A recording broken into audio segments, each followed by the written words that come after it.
100%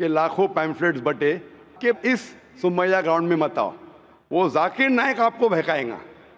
ہم نے بھی پبلسٹی کی، لیکن شاید پبلسٹی میں کمی تھی، تو اللہ سبحانہ و تعالیٰ نے ان کے ذریعے لوگوں سے پیمفلیٹ بٹوائے۔ کئی لوگ نے مجھے کہا کہ میں تو بھول ہی گیا تھا جاننے کے لیے، جب یہ پیمفلیٹ ملا نہیں جانا چاہیے تو مجھے یاد آ گیا۔ کتنے لوگ نے مجھے کہا کہ میرے جانے کا ارادہ نہیں تھا سمیہ گراؤنڈ میں، جب یہ ملا کہ یہ ذاکر نائک بھڑکاتا ہے، ہم دیکھیں گے کیسا بھڑکائیں گا، کیسا بہکائیں گا، ہم بھی تو دیکھے، کئی لوگ آ رہے دیکھنے کے لیے۔ تو الحمدللہ میں ان کا شکر گزار ہوں، میں ان لوگوں کا شکر گزار ہوں جو لوگ نے پیمفلیٹ بانٹا، جو لوگ کہہ رہے مت آئیے، ان کا شکر گزار ہوں۔ میں ہمیشہ مانتا ہوں اللہ سبحانہ و تعالیٰ میں، قرآن میں اللہ تعالیٰ کہتے ہیں سورہ عمران میں سورہ نمبر 3 آیت نمبر 54 میں، مکروا مکر اللہ واللہ خیر الماکرین۔ انہوں نے پلاٹ کیا، پلان کیا، اللہ سبحانہ و تعالیٰ نے بھی پلاننگ کی، سب سے بہترین ہے اللہ سبحانہ و تعالیٰ۔ شاید ہمارے پبلسٹی میں کمی رہ گئی تھی تو اللہ سبحانہ و تعالیٰ نے اور پلاننگ کیا، اور مجھے ان سے کوئی گلا شکوہ نہیں ہے، مجھے کوئی گلا شکوہ نہیں ہے۔ میں ان کو جزاک اللہ کہتا ہوں، اور میں اللہ سبحانہ سے درخواست کرتا ہوں کہ مجھے اور ان کو ہدایت دے۔ آپ کا جو مین سوال تھا کہ جب مسلمانوں کا قرآن ایک، مسلمانوں کا جو اللہ ہے، خدا ہے، ایشور ہے ایک، پیغمبر ایک، تو فرقے کیوں گروپزم؟ اس کا جواب ہے قرآن مجید میں سورہ ال عمران سورہ نمبر 3 آیت نمبر 103 میں، وَاعْتَصِمُوا بِحَبْلِ اللَّهِ جَمِيعًا وَلَا تَفَرَّقُوا۔ آپ لوگ اللہ کی رسی کو مضبوطی سے پکڑو اور آپس میں مت بٹو۔ قرآن مجید میں لکھا ہے اللہ کی رسی کو مضبوطی سے پکڑو۔ اللہ کی رسی کیا ہے؟ یہ قرآن مجید اللہ سبحانہ و تعالیٰ کی رسی ہے۔ ہم مسلمانوں کو اللہ سبحانہ و تعالیٰ کہتے ہیں کہ قرآن مجید کو مضبوطی سے پکڑو اور آپس میں فرقے مت بناؤ، آپس میں مت بٹو۔ اور اللہ تعالیٰ فرماتے ہیں قرآن مجید میں سورہ نساء میں سورہ نمبر 4 آیت نمبر 59 میں، اطیعوا اللہ اطیعوا الرسول، آپ اللہ کی اطاعت کرو اور اللہ کے رسول کی اطاعت کرو۔ اور اللہ تعالیٰ فرماتے ہیں سورہ انعام میں سورہ نمبر 6 آیت نمبر 159 کہ جو لوگ اس دین اسلام میں فرقے بناتے ہیں، یا رسول تمہیں ان سے کوئی لینا دینا نہیں ہے، اللہ سبحانہ و تعالیٰ ان کو دیکھیں گے آخرت میں۔ مطلب جو کوئی اسلام میں فرقے بناتا ہے اسے اللہ کے رسول سے کوئی لینا دینا نہیں، یعنی فرقے بنانا حرام ہے۔ افسوس کی بات ہے، ہم جب مسلمانوں سے پوچھتے ہیں کہ آپ کون ہیں دین کے بارے میں، تو اکثر مسلمان کہتے ہیں ہم یہ ہے، ہم وہ ہے، ہم فلانا ہے، ہم ڈمکا ہے۔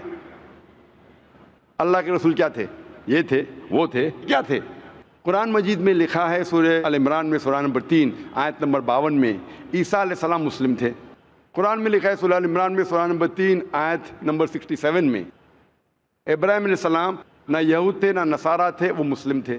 قرآن مجید میں کئی جگہ لکھا ہے، سورہ ال عمران میں سورہ نمبر 3 آیت نمبر 64 میں، فَقُولُوا اشْهَدُوا بِأَنَّا مُسْلِمُونَ، ہم شہادت دیتے ہیں کہ ہم مسلم ہیں۔ قرآن مجید میں لکھا ہے سورہ فصلت میں سورہ نمبر 41 آیت نمبر 33، وَقَالَ إِنَّنِي مِنَ الْمُسْلِمِينَ، کہو کہ میں مسلم ہوں۔ کئی جگہ قرآن میں 20 سے زیادہ مرتبہ قرآن میں کہا گیا اپنے آپ کو مسلم کہو، مسلم کہو، مسلم کہو۔ ابراہیم علیہ السلام جب دعا کرتے اللہ سبحانہ تعالیٰ سے، سورہ بقرہ سورہ 2، کہ میرے بچوں کو، میرے نسل کو مسلم بنا۔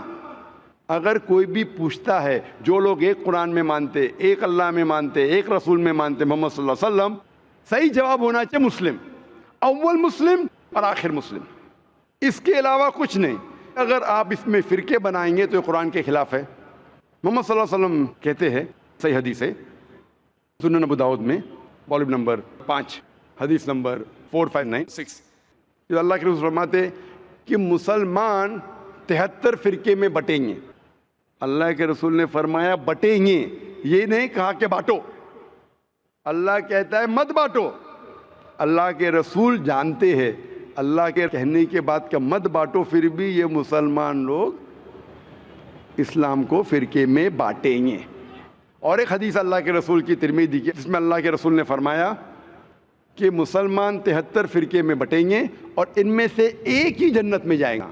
جب صحابہ نے پوچھا کون سا فرقہ، کون جائیں گا جنت میں، اللہ کے رسول فرماتے وہ لوگ جو میرے باتوں پہ عمل کرتے ہیں، وہ لوگ جو قرآن اور صحیح حدیث پہ عمل کرتے ہیں۔ تو جو لوگ اللہ کی رسی کو مضبوطی سے پکڑتے ہیں صرف وہ لوگ جنت میں جائیں گے۔ ہمیں اسلام، دین اسلام کو کوئی بھی فرقے میں بانٹنے کی ضرورت نہیں۔ اسلام کو فرقے میں بانٹنا غلط ہے، اور جو بھی کوئی مسلمان اسلام کو فرقے میں بانٹتا ہے وہ ایک صحیح مسلمان نہیں ہے۔ ہمیں صرف اللہ اور اللہ کے رسول میں ماننا چاہیے اور اس پہ ایمان لانا چاہیے۔ جو بھی اختلاف ہے، اختلاف کا مطلب یہ نہیں کہ ہم فرقے میں بٹ جائیں۔ اختلاف ہے تو اس کا حل کرو قرآن اور حدیث کی روشنی میں، جو قرآن اور حدیث کہتا ہے اس کے اوپر عمل کرو۔ تو صحیح چیز یہ ہے کہ ہمارے دین اسلام میں کوئی فرقے نہیں، جو بھی کوئی اسلام میں فرقے بناتا ہے وہ غلط کرتا ہے۔ اور آپ نے کہا اپنے سوال میں کہ کچھ سوالات ہیں اور ہو سکتا ہے کہ بہت جلد آپ اسلام قبول کریں گے، آپ کے پاس کچھ مشکلات ہے، لیکن میرے آپ سے درخواست ہے کہ ہمیں نہیں پتہ ہم کتنا جینے والے ہیں۔ اگر آپ کو یقین ہو چکا ہے کہ دین حق کا دین ہے، اگر آپ سوچیں گے کہ انشاءاللہ میں 1 ہفتے بعد کروں گا یا 2 ہفتے بعد کروں گا، 1 مہینے بعد کروں گا، میرا ذرا کام باقی ہے، 1 مہینے میں ایسا ہو جائے گا، ویسا ہو جائے گا، نیا فلیٹ مل جائے گا، میں اس میں جاؤں گا، جو بھی ہے، کسی کو نہیں پتہ ہم کل کا سورج دیکھنے والے کہ نہیں، نہ مجھے نہ آپ کو۔ میرے پاس کوئی گارنٹی نہیں میں کل کا سورج دیکھوں گا کہ نہیں، انشاءاللہ امید ہے دیکھوں گا، لیکن میں یہ نہیں کہہ سکتا ہوں، مجھے نہیں پتا میری زندگی کتنی لمبی ہے، کتنی بڑی ہے۔ تو اسی لیے اگر آپ کو یقین ہو، یقین نہیں ہوا تو مت قبول کرو، یقین ہو گیا تو میری یہ درخواست ہے آپ سے کہ آپ کو اگر یقین ہو گیا کہ اللہ ایک ہے، اس کے پیغمبر محمد صلی اللہ علیہ وسلم آخری پیغمبر ہے اور یہ دین حق کا دین ہے، تو آپ اس میں دیر مت کیجئے۔ مشکلات تو آتے رہیں گے، آپ قبول کرو یا نہیں کرو، قبول کرنے کے بعد بھی آئیں گے، نہیں کرے تو بھی آئیں گے، یہ ہمارے لیے امتحان ہے۔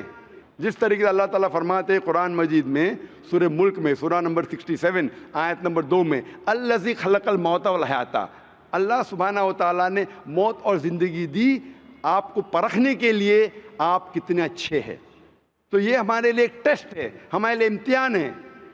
تو اس لیے میں درخواست ہے اگر آپ کو یقین ہے کہ دین الحق ہے اور صحیح مذہب ہے، آپ اس کو قبول کرنے میں دیری مت کیجیے۔ جی آپ کی بات بالکل ٹھیک ہے، لیکن کچھ سماجک ذمہ داریاں ہیں جن کو اسی مذہب میں رہ کے پورا کرنا ضروری ہو جاتا ہے، وہ پورا کرنے کے بعد ہی کر پائیں گے۔ میں آپ سے یہ کہوں گا آپ کو پبلک میں شہادہ دینے کی ضرورت نہیں، اسلام قبول کرنے کے لیے پبلک میں شہادہ دینے کی شرط ہی نہیں ہے، آپ کو کسی کو بولنے کی بھی ضرورت نہیں ہے، یہ آپ اور آپ کے خدا کے درمیان ہے، آپ اور اللہ کے درمیان ہے۔ میں آپ سے یہ التجا کروں گا، آپ سے یہ درخواست کروں گا، ریکویسٹ کروں گا، اگر یقین ہے دل میں قبول کرو، لوگ کو بولنے کی ضرورت ہی نہیں، مائک پہ شہادہ دینے کی ضرورت ہی نہیں، ذاکر کو بولنے کی بھی ضرورت نہیں، ذاکر کو بولنے کا شرط نہیں ہے اسلام میں داخل ہونے کے لیے، اللہ اور آپ کے درمیان ہے۔ آپ کم از کم دل میں ایمان لاؤ، اللہ کو مانو، یہ مانو کہ خدا ایک ہے، اس کے علاوہ کوئی معبود نہیں، یہ مانو کہ آخری پیغمبر محمد صلی اللہ علیہ وسلم ہے۔ اناؤنس آپ 1 ہفتے بعد کرو، 2 ہفتے بعد کرو، 1 سال کرو، 2 سال بعد، اس میں کوئی اعتراض نہیں۔ اناؤنس کرنا ہر ایک کو کہنا ضروری نہیں، لیکن اگر آپ کے کچھ مشکلات ہے جیسا حل ہو جائیں گے تب اناؤنس کر سکتے ہیں، لیکن دل میں تو کم از کم مان لو۔ انشاءاللہ میں دعا کروں گا کہ اللہ تعالیٰ آپ کی مدد کرے اور آپ کی مشکلات کو جلدی جلدی دور کرے۔